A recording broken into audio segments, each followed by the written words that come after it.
So let's look at last week in a nutshell, very, very quickly, just so we're all on the same page. By the way, a friend of mine who listens religiously to the podcast said he was totally lost last week. So let's see if we can sort it out in 30 seconds. So what we said last week was government spending. This is fairly straightforward. Government spending puts money into the broader economy. The government has the money. They give it to businesses. Businesses pay people. The money is in the broader economy. What's happened is there's more money in the private sector. They've got a surplus against the deficit that's come from the government. So the government spent the money and it's ended up in the private sector. We only issue bonds because we don't want to see a massive negative number in the government's bank balance at the central bank. If we accepted that that could happen and it could keep on getting bigger and bigger and bigger, no problem with that. But we don't want that. We've got regulations all over the world to say that's not possible. So that's why... Not so much not possible as not allowed. Not allowed, sorry. So exactly. So that's why we issue bonds. So the issuing of the bonds actually doesn't change the amount of money that's in circulation, because when those bonds are issued, they are basically bought, provided they are bought by commercial banks. So central banks can't buy them directly because that's called again because they're not allowed to. Absolutely yeah. No practical reason why the central bank couldn't buy those bonds. But it's seen as monetary financing, and it's seen as a bad thing. It's the central bank by people who never understood money in the first place, which we're trying to get rid of. So yeah, let's just do the practical thing. The bond sales, whoever the bond sales are made to, the revenue from the bond sales goes into the Treasury's account, and if the rule is that the bond sales have to equal the deficit plus interest on previously existing bonds, which are the rules that have been imposed, then the inflow for those bond sales equals the gap between spending and taxation, and means that the government's account at the central bank remains effectively at zero. That's right. But it has not changed the money supply at all in the process. The reason for that is because if it is bought by commercial banks, the commercial banks are basically buying those bonds with money that they've got sitting in reserves in their reserve account. So it's an asset swap in effect. So and those reserves are not money that goes into the broader economy. So in effect, what we've had happen is that money is spread. By that process, money that was sitting in reserves has been used to buy bonds. Those bonds have been used to try and balance out the account, to try and account for the money which has been spent in the broader economy by the government. So that's the step-by-step process. That is the only reason we issue bonds. So the bonds aren't influencing at all the supply of money. It is simply for that very simple reason of trying to get rid of that negative number in the account. But it is interesting, isn't it? Because bonds are hellishly complicated. If we did, let's start here. If we did have that direct financing by central banks, and the central bank said, yeah, sure, spend away, we'll give you the money, there'd be no bonds issued. The finance sector would be looking pretty sick because they rely on bonds a lot. Well, it's the finance sector that wants bonds to be issued, and the finance sector that complains about how many bonds are issued at the same time, because most of the, not all, but a lot of the so-called deficit hawks work in or come out of the finance sector. And they're forever saying, oh, the government's got massive amounts of debt. Oh, there's going to be a crisis in footy. Oh, it's going to be terrible. Oh, we're all going to be ruined in the future by something that's not going to have any impact at all. And they just keep it up. And the thing is, I'd say, okay, if you don't want us to issue any more bonds, we won't. Oh, hang on a sec. How are we going to balance our portfolios? Where are those bonds? I'd actually like to do it. I mean, I must admit, part of me would just love the malicious pressure of saying, okay, you don't like government debt, we're not going to issue any more bonds. And then keep on going. And at that point, it's the finance sector that wants to use bonds as part of their portfolio management methods. So it is, to me, ironic that they're the main ones who complain about a future catastrophe. But it's all based on misunderstanding, treating bonds as if they're like private debt. And this is where the errors start from. And that's why, I mean, my obsession with double entry bookkeeping, as you know, what's the double entry for the entry that's made into deposits? If it's credit, the double entry on the other side of the bank's ledger, it's loans, which go up. So loans rise to match the increase in credit-created money. But what goes up to match the increase in fiat-based money, which is what happens when the government spends more than it takes back in taxation, are the reserves. So that's Okay, so the economists confused. They think reserves are needed for loans. They talk as if the government has to, when the government's spending the bonds, that's where it gets the money from, and no, it doesn't. In fact, the only thing a bond sales can do is destroy money. Because if you sell the bonds to the non-bank sector, then they use their deposit accounts to buy it, and they fall, and that actually destroys money. Yeah, that's the other aspect which we covered off last week, which that rounds off what we talked about last week. And the great example for that to me is when I buy premium bonds in the UK, for example. There's an example of actually buying government bonds which are sold directly to the public and have been for years, and that is money destruction in effect, because the money that I would have been spending on a holiday in the Lake District or buying a new car or whatever, I'm buying premium bonds with it, which supposedly you're led to believe is funding the government, but actually it's the government is already funded. You're just taking money out of the coffers that would otherwise have been commercial banks buying. And apparently, I mean, I don't follow the legal. I follow some of the legal, not all of it all the time. But colleagues of mine tell me that America now allows households to bid in primary auctions. And in fact, when you look at this, is Richard Vague's research. So Richard really has gone through the numbers on this front. Yeah. Sorry? Yeah, what it means is because we're buying ETFs for everything now, so you could imagine you'd have a fund there for buying government bonds just because it's another asset class that people want to get their fingers into. So what it means is the spending that's financed by the bill that creates approves the spending in the first instance, that still goes ahead. So you get whatever non-financial asset that the bonds were supposed to be covering. You'll have let's say you want to. I mean, I love using an example. What's that pool? The reflective pool. The reflective pool, and in Washington. Yeah, in Washington. So you want to put another layer of plastic on top, so it looks better than the previous layer of plastic. Okay, so you pass a bill through Congress to put more plastic over the reflective pool, and then that's authorized, and the spending occurs. So the reflective pool gets its extra green cover, but then when the bonds are sold back to the private sector, it means no money is created by that process. Do you end up cancelling the creation of fiat money? So do you think actually, just being a devil's advocate here, which I can do you think maybe there are minds that are across all of this and they're thinking, well, okay, there is a concern that too much money might be issued. So if actually when we issue bonds, we don't issue them to commercial banks, we issue them to the broader economy. So it does reduce basically. So the amount of money that the government is spending is reduced if there's a concern that they might spend too much or it might be inflationary or whatever. So scaric. Not effing scary. Because that would be a logical reason to do it, wouldn't it? A logical reason. That almost guarantees, therefore, that's not the reason. Okay. In our modern world, logic went out the window sometime after Descartes. It's just ridiculous how many illogical things.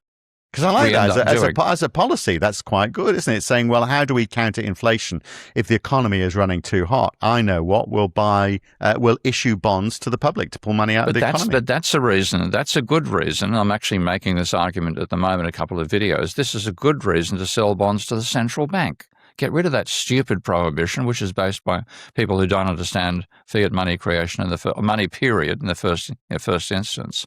But if the government issued ran a deficit, let's say it's 10% of GDP, that sort of thing, for whatever reason, and then therefore issues bonds equivalent to 10% of GDP to finance that deficit, then those bonds turn up if the bonds are sold directly to the central bank, then the central bank now has bonds equivalent to 10% of GDP. And if it gets concerned that was too much of a stimulus or the government realized it went too far, it monetarily it may be building something extremely important, like a sprinkling system for the reflective pool, something like that, really important. It is sprinkle gold, of course. You want to have this thing built, then you would. I've lost my bloody train of thought with the joke. Pardon me. So I always do that. So you're trying to say you could say, that's 5% too much. So we're going to sell half the bonds you sold us to the private sector. So that would give the central bank an immediate control mechanism. Now, the way we do it at the moment, we throw the control mechanism into the hands of the public. Yeah. Okay? And into the markets. We do not use the capacity of the state to manage the money supply when we obsess about the fact that I think the state's doing too much to create the money supply. And when you look at the stats, as Richard has done in great detail, they haven't created any of the money supply really in the last 45 years. It's all been the private sector. Yeah. All right. So, but if the government does issue, so I wonder whether though, bonds react to government spending. So if there's a big issuance of bonds, then the bond markets might say, oh, hang on a second. We're concerned about how much this country is spending now, so we are going to put. Oh, that's so nice of them to be concerned. That's such a nice thing. Yeah. But they're concerned for homeless people and pensioners. No, they're concerned for themselves. Let's be honest. Of course. So they're saying we're going to buy sector. So you've issued so many of these bonds that if we're going to buy them, we want some sort of risk premium. We want a high yield for these bonds. So we're going to pay less, in other words, because the lower the price, the higher the yield. That's the way it works, which we could explain if we've got time or we've got the inclination, but just take our word for it.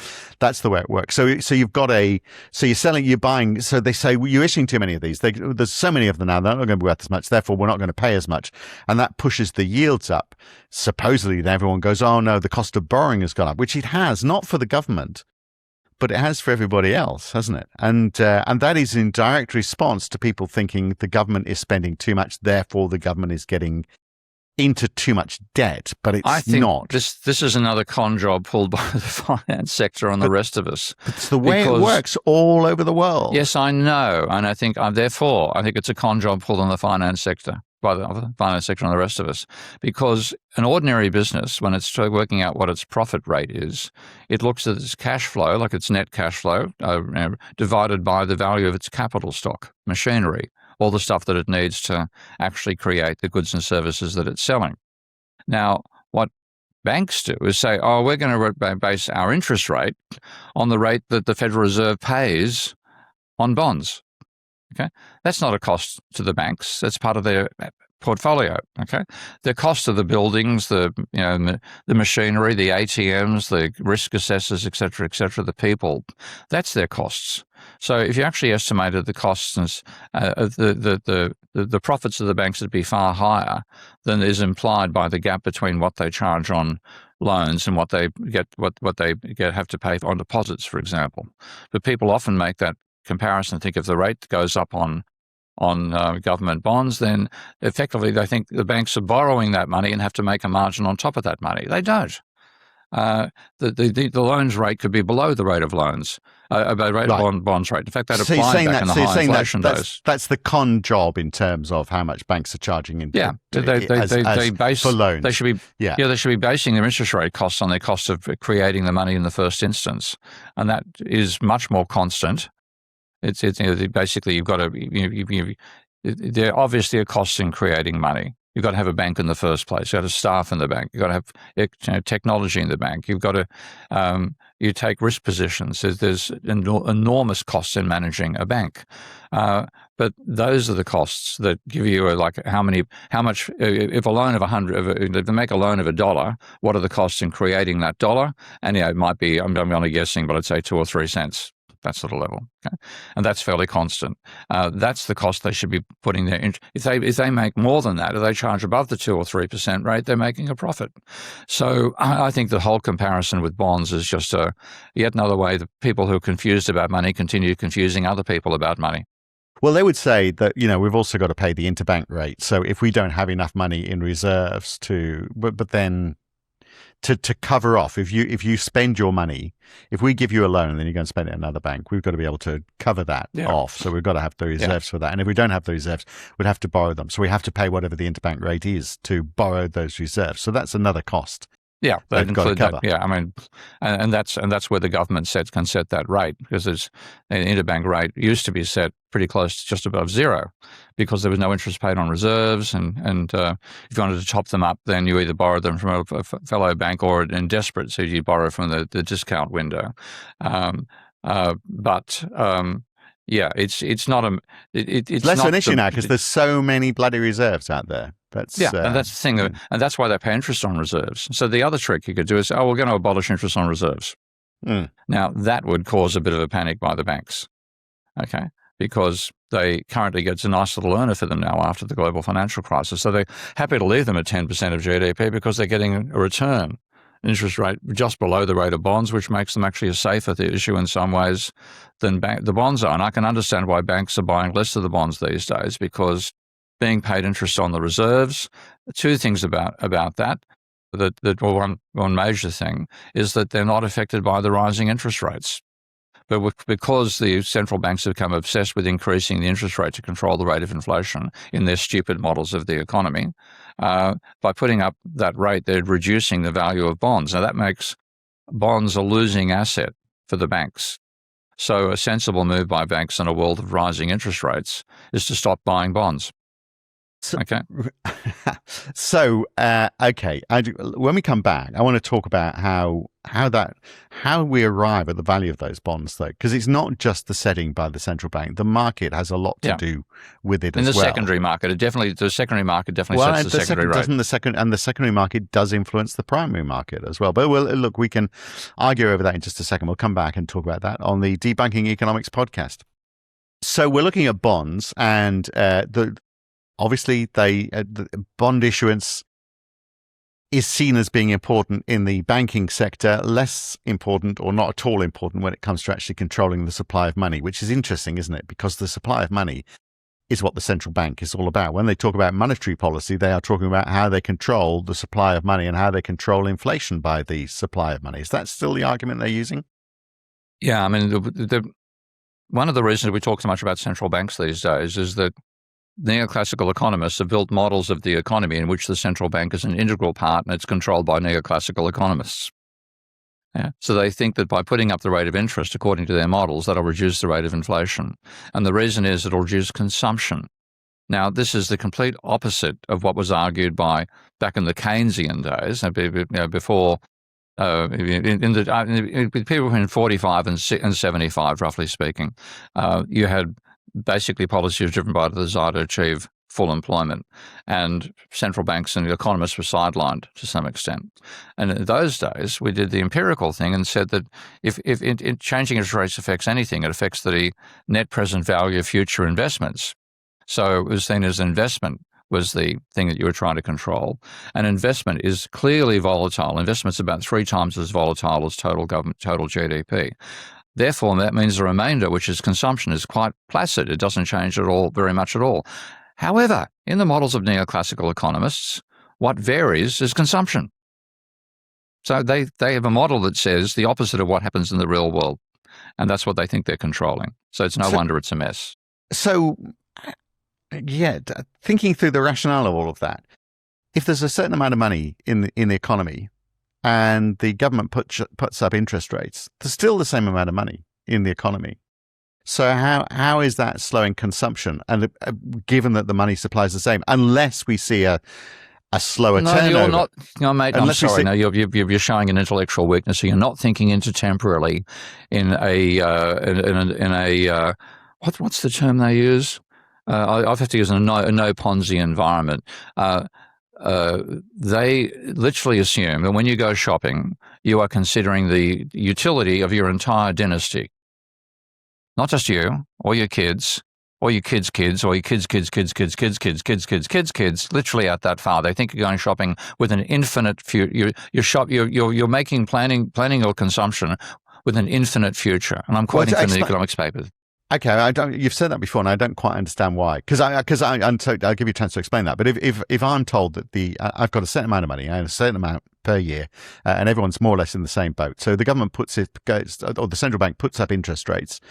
Then what does that do to me? It does mean that I've got more to pay on a mortgage. That's right. In the real world, it does have impacts on your capacity to finance your debts. Yes, definitely. Yeah. So, but I'm still spending the same amount of money, I guess. But I'm not. But I've got less money to spend on my consumption of other stuff other than my mortgage, I guess. So it does affect your consumption in that sense. Okay. Yeah. But their theory about how it works is, if I don't have a mortgage, actually, I might say, well, okay, I'm going to put that money into a savings account. I'm going to put more money into a savings account because I'm going to get a better interest rate from that. Yeah, and when the rate goes up, people who own bonds, you get more money. So there's actually, particularly when you're talking debt being 100%, government debt being 100% of GDP, then a 5% rate of interest is creating 5% of GDP worth of money every year. So there's the ironic way in which we actually inflate the economy by putting up the interest rate. And that's not at all taken into account by the neoclassical models. They treat interest as a cost. They don't treat it as an income to somebody else. And this, again, is why I'm obsessed with stock flow consistent modeling, because one person's cost is another person's income. Now, unless you have the integrated view, you can't see that, and the neoclassical models basically really reduce everything to what they call a representative agent, which is another farce we can talk about someday. But they basically pretend that consumption is a volatile component. They say consumption can change instantly. Investment takes longer to change. Therefore, the ups and downs of the economy, they blame on sudden changes in consumption patterns due to exogenous shocks to technology and preferences, as they put it. All nonsense. Okay. But that's the reason that we talk about the interest rate these days, is that's the control mechanism in their models. That's what they tell the journalists they're controlling things with. So everybody thinks they're using the interest rate as a control mechanism. But when you look at the logic, it's a bit like having kids in the back seat of a car with rubber wheels, plastic wheels to play with, pressing buttons, and you basically shut them up. They don't disturb you with their "Are we there yet?" question. Well, you've got the car. The economy's been run by kids in the back seat, not by the actual driver. I love it when you talk about being a father. It's like here's something he has no experience of whatsoever, but he's still talking confidently about it. Yeah. So it makes me question everything else you're saying now. It's we can bullshit your way through that one. But I mean, actually, it's interesting this thing about interest rates. There's another scenario about that where if you put up interest rates, and I've actually got a set amount of money that I pay in my mortgage each month, and interest rates go up, I might go, well, do you know what? I'm going to keep paying that set amount, but it means there's less being paid off back to the bank. So the speed at which I am destroying money actually slows as a result of that, if you get what I mean. So actually pushing up interest rates is actually slowing the destruction of money. So it's actually helping add, in that case, to the amount of money that's in total circulation. And I think let's think that one through. I'm not quite. Well, step by step, I pay a certain amount of money. This is quite common where people say, okay, I'm going to overpay my mortgage because I can afford to. And then you get to a stage where the interest rate goes up and you go, okay, well, I can't overpay my mortgage quite as much now because interest rates have gone up. Therefore, I'm going to pay off less of my mortgage. Therefore, the payment back to the bank is less than it would have been. Well, you did know the thing is the payment to the bank remains the same in your little analogy. So it's the amount. So let's leave that one. So after a few more cups of coffee and another session on that one, I think. Okay. Well, actually, probably the net effect is zero. In fact, isn't it? Yeah, so even though interest rates have gone up, it's had no effect. It's had no effect whatsoever on the because I think that's been a bit of a phenomenon actually, because it's one of the question marks over even the conventional understanding of how central banks work. That's the situation in countries like Australia with floating exchange rates on mortgages. Americans generally have fixed rates. So the only impact you get, in Australia is on every consumer, okay? Because all of them, when the rates go up, all of them have to pay more interest on their existing debt. And therefore, some of them, like in your situation where they're paying more already, so they continue paying the same amount, but that less of that goes off their mortgage. But in America, it's only new buyers. So it's only the new buyers who face the higher rates. Now, in some sense, that means that's actually more volatile for the buying side of the American market. But in Australia, it means that the impact of a higher interest rate hits consumers. It doesn't change their consumption pattern, but it reduces the amount. Well, in fact, the interest rates, that's backtracking again. The interest rates in Australia. We've gone down an avenue I wish I'd never gone down now. Exactly. It's a bit too damn complicated. That's why I like tables, okay? Just put it up on paper and I can work out the logic and whether we're making a mistake or not. Okay, the trouble is people who manage the economy don't have those tables in the first place. Right. Let's have a look at, though, how bond prices are arrived at and the influence it has globally. Because even though we're saying it's a nonsense, it's the way the world economy works, isn't it? So in fact, very often interest rates that are set by the central banks do relate to what's happening on the secondary market. So you can't, if bond yields are very high, and bond yields could be high because people go, I'm not very confident about the way the UK economy is going to is being managed at the moment. Therefore, I'm not going to pay as much for those bonds. Therefore, I want a net effect is I get a higher yield for buying gilt yields. And very often it's sort of like the longer dated bonds, like the 30 years. If I think there's real serious trouble in that economy, I'm so concerned what's it going to be like in 30 years' time that I want this risk premium factored into the price I'm prepared to pay. But in the shorter term, central banks are looking at that as well, because they can't be so out of kilter. So you can't have, for example, a yield of 4%, and then the central bank says, well, we're going to give 1% as our interest rate. They do have to tally, because otherwise everyone would just either rush to, the commercial banks would say, well, we're not going to buy them at 1% because we can buy them on the secondary market at 4%. So we're going to do that. And they don't want them to buy on the secondary market. If they knew what was going on, they certainly wouldn't want them to buy on the secondary market, because that would be taking money out of the secondary market. So you're assuming they know what they're doing, but they do follow. So central banks follow them. They follow, but they lead as well. I mean, let's go back to the days when Volcker was putting up rates by 1% a month. Okay. He chose the step size. Okay. There used to be 1% moves at every meeting. Now it's 1/4%. That shows that, though they don't even talk about it, that shows that private debt is that much higher these days, that the impact of the rate change is much higher than it was back in the 50s when private debt was 1/3 the level that it is now. So that's some sort of concession to reality there. But the rates on bonds can be manipulated by the Federal Reserve as much as it wants. The question is how far it goes in doing it. So yes, it'll take a look at the secondary market and do with reference to where the secondary market currently is. But if the Fed wants rates to go down, it puts the rate down in the bond market. It wants to go up, it puts them up in the bond market. It's got complete independence to set that rate. And there used to be a whole mechanism behind the central bank and Treasury relationship to make sure that there were sufficient reserves to buy bonds at all times. That's no longer necessary with the 10% of GDP level of reserves right now. But if I wanted to influence banks to buy my bonds, I'd drop the rate on reserves. Yeah, because that's the main comparison. Okay, if you say we've got to look at what the secondary market is doing, but we've got control of the rate on reserves, and we've got to set the rate for bonds. Well, an easy way to make sure your bond auction went through would be saying, we're going to cut the rate on reserves by 1%. Now, there's absolutely no requirement for the central bank to give interest on reserves. That's only happened since the global financial crisis, which they had no idea was coming because they were neoclassical economists who don't understand economics. And they've put the rates up ever since then. Now, they could easily say, oh, we're going to abolish it. Well, that'd cause fun. I'd like to see that one going down in the finance sector, because with reserves running at 10% of GDP, it's a substantial income source when you're being interest on, 5% rate of interest on bonds equivalent to 100% of GDP. That's a large amount of money. Now, if we say we're going to reduce that, then you get some interesting reactions out of the bond market. So the fact that we don't have to have bonds for government spending, we've already shown it is very influential in the way economies work, and also how the relative positions of economies work. And I think this is an interesting point to finish off from a couple of angles. So if yields are very high in one country versus another, capital flows into that country because everyone's chasing the yield. So an example is just this last week, Japan's been trying to push up the yen because it's been undervalued.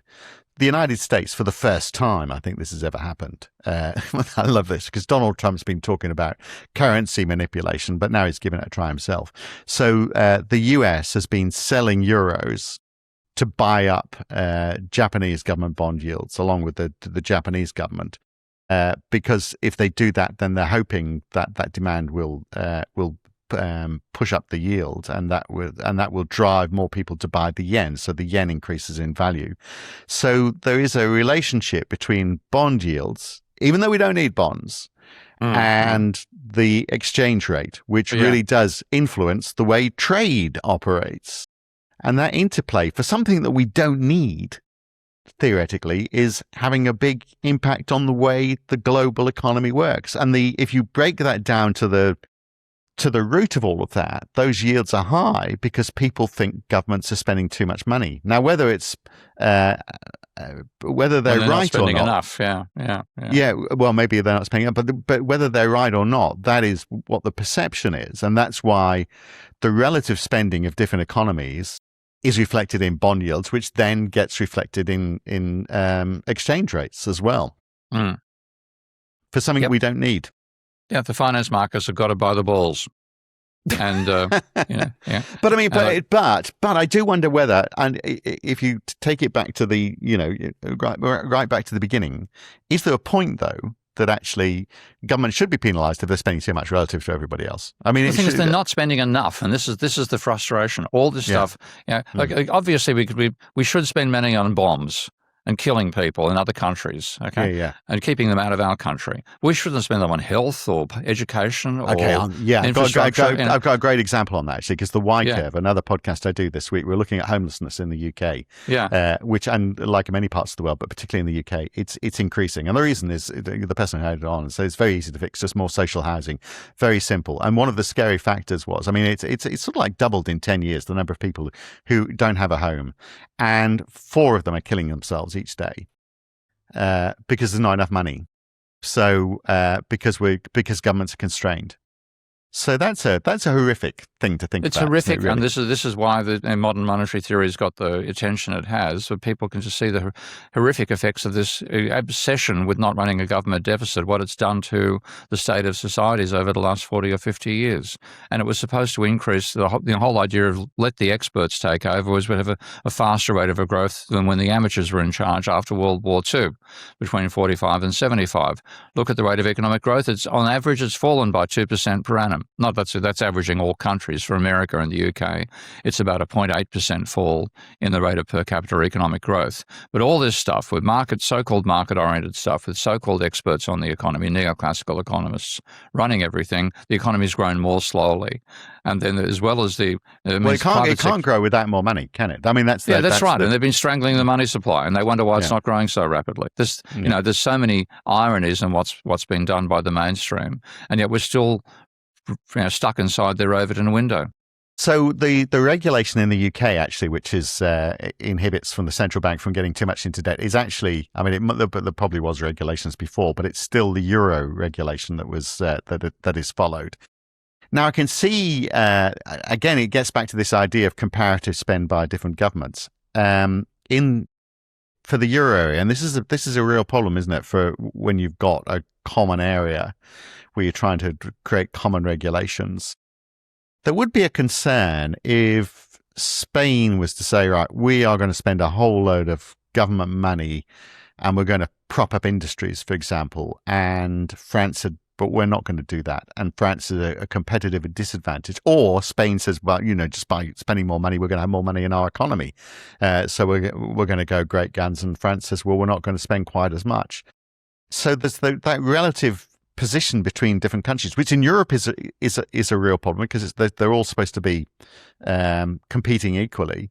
But just taking it on the global scale as well, which gets to my point, is it fair enough to penalize people with higher bond yields if they're spending too much relative to another country? And does it make sense that money should? It doesn't make any sense at all. It doesn't make any sense at all. But how do you deal with the relative spending then by different governments around the world? Relative spend. I mean, what you have to have is constraints on attempts to get large trade surpluses in your favour. Of course, I think MMT's argument that is garbage. I'm not going to bother engaging with it right now. But the export surpluses are what countries are trying to achieve to some extent with things like industrial policy. And if Spain tries to build its industry up, they're trying to revitalise something which has been falling in your economy and falling in your rivals inside Europe as well. So if you try to take a national decision to raise it, then you hit these international barriers caused by the Maastricht Treaty, which is a real nuisance. It's a real restriction on what those economies can do. So there's nothing to stop every government on the planet running a deficit. Okay, but there is something to stop every country on the planet running a trade surplus or trade deficit. So you need rules to restrain that, and that's what Keynes proposed for the old Bancor idea, that there'd be restraints on how much you could do in that particular direction, but they have to be, countries are still going to indulge in industrial development policies if they're sensible, because that's what China's been doing dramatically, and it's industrially developed far, far faster than the West has done, where the West is stuck with these stupid rules that constrain it, which are basically irrelevant. So just final point then on inflation. that is the issue, isn't it? It's if you're helping to give yourself a competitive advantage over others, we therefore need something like the Bancor that we've talked about so many times, which would help to equalize that. It's not going to happen, of course, but everything we're talking about, it's not going to happen. But so the inflation aspect of all of this, that's for the government to figure out. If they spend too much, I mean, this is very easy to understand, isn't it? If they spend too much, they place demand on goods for which there's not the supply, they push prices up. So and that's the basic theory, which is wrong, both empirically and logically. Oh, is it? Well, because again, the government hasn't created any money in the last 45 years. Given the fact that the secondary sales cancel it, I've got to put a presentation together using Richard Vague's data on that front. So where's inflation coming from then? It's coming from basically where it's always come from: conflict over the distribution of income. And the private sector accommodates that. So this is the mistake people make. They see money as a constraint on what can happen in the real economy. It actually accommodates what's happening in the real economy. So if the credit card is your best example, the level of unutilized credit cards in America is equivalent to something like about half the GDP. I mean, it's really, really very high. Maybe not that high, but certainly a substantial percentage of GDP. There's nothing stopping. If everybody went out and bought a new, Chinese car today by swiping their credit cards, they'd create the money by swiping the card. So we've got the money system accommodates what happens with the price system. But the value of the price of the car would go up as a result. The price of the car might well go down because you increase capacity utilization and that factory and reduce the cost of production. Again, these are things where conventional notions in our head about rising supply curves are simply empirically false. So. But if the government spends 20% more in a year and that finds its way into a 20% increase in the money supply in the private sector, and the ability for the private sector to produce the stuff that people want to buy only grows by 10%, then surely prices are going to go up by 10%. Yeah, no, because again, you're saying if the costs for the firms go up, often the costs go down. But yes, when the government injects a large amount of money into the economy, like during COVID, what that signals to first of all, it does increase economic activity. That's otherwise we would have a total collapse at that stage. So it does increase economic activity, which often reduces costs. Initially, in that situation, it didn't because of the supply constraints. But what it means is there's so much money in the economy that firms think, oh, we can put our prices up. And we'll still have the same. Okay, and workers can say that. So there is that effect, and you can when you take apart the inflation that occurred during COVID, it was initially a wage surge, then it was a surge in markups, and then underlined all the way by a drop in productivity, courtesy of the but the markups are from what I said. We've got 20% more money, and they're going, well, we can't, or we don't want to produce 20%. So there are circumstances in which government money creation like that can enable people who put prices up. So the upshot is that it's up to the government in this world. But the thing is, the government hasn't, in the aggregate, it hasn't created money for 45 years. So we're arguing about, zero. The only explanation you've got for inflation since 1980 is private money creation. And the private money system accommodates what happens in the price system because we all have lines of credit, in a sense. Credit cards, okay? So it's not a control, it's an accommodating system. And if there's an increase in inflation, then that'll cause an increase in the money supply. It's the opposite causation to what people think is the case. Right, which gets back to your central theme, Steve, which has always been about the growth in private debt rather than growth in government debt. Yeah, yep. Okay. Good point to leave it on. Thanks for joining us again. We will talk about something else next week.